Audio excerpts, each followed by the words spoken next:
একজন নারী হিসেবে আমাকে অর্থটা সঠিকভাবে দেয়া হবে না। আমার প্রতিষ্ঠানে হামলা হয়েছে, আমার প্রতিষ্ঠানটা সম্পূর্ণরূপে বেদখল করা হয়। নিরাপত্তার জন্য স্থানীয় প্রশাসন বা প্রশাসনের দিক থেকে আরও বেশি স্ট্রং হওয়া দরকার। প্রবল ইচ্ছাশক্তি ও পরিশ্রমে কিভাবে একটি মানুষ তার লক্ষ্যে পৌঁছাতে পারে, রেজবিন বেগম তারই বড় উদাহরণ।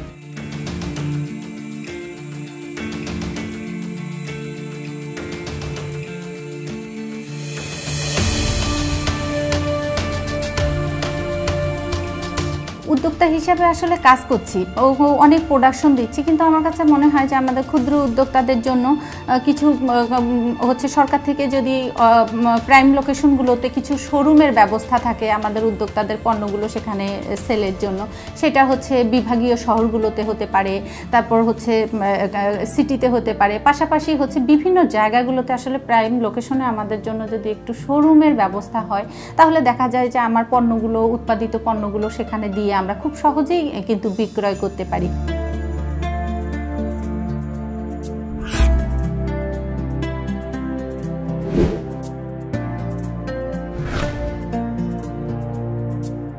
আসলে নারী হিসেবে কাজ করতে গেলে নানা ধরনের প্রতিবন্ধকতাই আমাদের আসে, তো সেইটাকে মাথায় নিয়ে তো চলে না। তারপরেও যে জিনিসটা আমি বারংবার সম্মুখীন হয়েছি যে অনেক রাত পর্যন্ত কাজ করার ফলে যখন আমরা ফিরে আসি তখন সেটা নিয়ে একটা সমালোচনা, কি করে এই নারী। এমনও হয়েছে যে আমার রাত 2টার সময়ও এলাকার নেতা এসে আমাকে দেখেছে যে আমি কাজ করছি, পরে সেটাকে শিথিল করা হয়েছে। আবার দেখা গিয়েছে যে ফ্যাক্টরি পরিচালনার ক্ষেত্রেও নানা ধরনের সমস্যা হয়। অনেক সময় আমি কাজ করছি, আমি প্রোডাকশন দিচ্ছি, আমার কর্মীগুলোকে নিয়ে যাওয়া হচ্ছে, তো এরকম আমার একসাথে অনেকগুলো কর্মী নিয়ে যাওয়ার ফলে একবার আমি সমস্যার সম্মুখীন হই।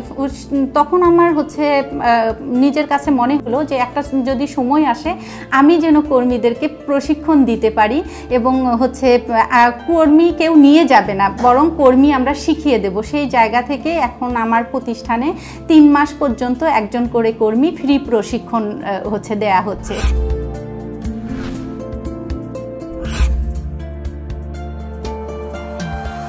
সবচেয়ে আমার কাছে যেটা মনে হয়েছে, একজন নারী কাজ করছে, এইটাকে এখনও আমরা বলছি যে সব ঠিক আছে, কিন্তু তারপরেও ওইভাবে অনেক সময় মূল্যায়ন করা হচ্ছে না।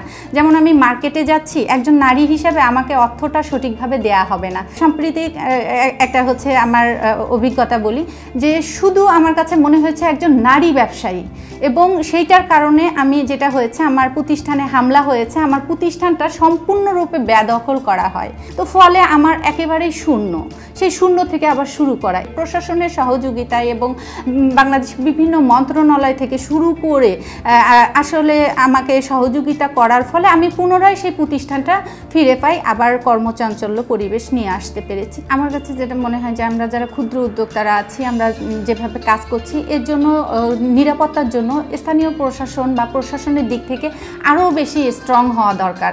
আমরা যখনই যে ধরনের সমস্যা ফেস করি না কেন, সাথে সাথে যদি তাদের সহযোগিতাটা আমরা পাই, তাহলে সেক্ষেত্রে দেখা যায় যে আমাদের সেই জায়গাগুলো আমরা ওভারকাম করে উঠতে পারবো। স্বপ্ন জয়ের পথে অদম্য গতিতে এগিয়ে চলছেন রেজবিন বেগম। তার হাত ধরে দেশীয় চামড়াজাত পণ্য এগিয়ে যাক অনন্য উচ্চতায়।